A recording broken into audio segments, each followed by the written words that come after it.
This portrait was painted in North India in the 1620s. It captures the likeness of the man who was born in Ethiopia in 1548 and named Chapu, who was sold into slavery and who was bought and sold several times before his purchase by a member of the court of the Ahmednagar kingdom in South India. Chapu became Malik Umber, who trained as a soldier, then became a commander of the kingdom's army, and finally became Prime Minister of the Ahmednagar kingdom. In the last few months, I've been thinking about the histories of men such as Malik Umber in the course of researching and writing a new book on early modern India. In the rest of this short video, I want to say a little more about this remarkable man, about his world, and about his descendants and their rich histories. African links to India stretch back to the ancient world and encompass the movement of free people and goods. By the medieval period, however, Africans were being taken captive by other Africans or by Arabs and sold as slaves in the Middle East and India. They were called Habshis, from the Arabic term for Abyssinian or Ethiopian. They were predominantly purchased as military slaves to fight in Indian conflicts by Indian military commanders and military entrepreneurs or jamadars.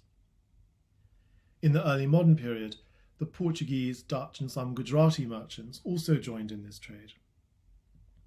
The history of this slave trade and of Africans in the Indian Ocean world is therefore both a counterpart and a counterpoint to the more familiar histories of the Black Atlantic.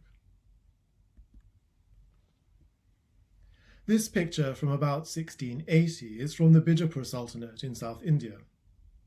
It collectively represents the various rulers of the kingdom from the time of its founding. These are the light-skinned men shown seated in the middle ground of the picture. In the foreground are darker-skinned men. But who are they, and why are they in this painting? According to Islamic custom, slaves were to be treated well and eventually set free or manumitted, although actual conditions and the actual time spent between captivity and freedom varied in practice. Nevertheless, once free, former slaves could assume any office or pursue any occupation open to other members of their host society.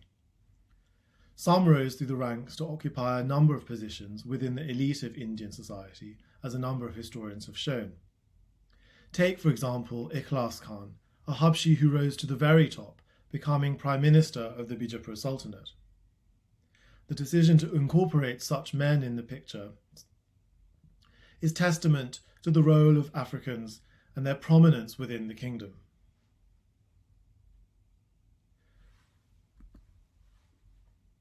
One avenue to such success was to become a military jobber or military strongman in one's own right, which involved the purchase and use of African military slaves.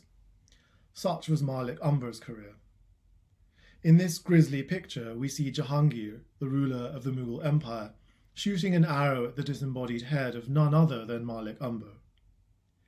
The event recorded in this picture was not an event at all, because Jahangir never actually managed to capture and kill Malik Umber. It is, as Azfar Moin reminds us, a metaphorical painting. As such, it stands as testament to Malik Umber's stature and significance in early modern India, not least because he, and not the Ahmednagar Sultan, is the enemy standing in the way of the mighty Mughal Imperium. Another famous African-born figure was Siddhi Khan, who was effectively the commander of the Mughal navy in the later 17th century. In 1688, during the First Anglo-Mughal War, he faced the largest armada sent by Britain to Asia before the 1790s, and led the Mughals' spectacular victory over the East India Company.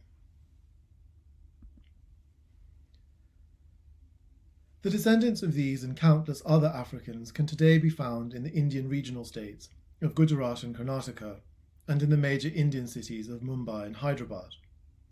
They are often called Siddhis, a term also used by many members of these African descent communities in South Asia. Some are Muslim, but others Hindu or Christian.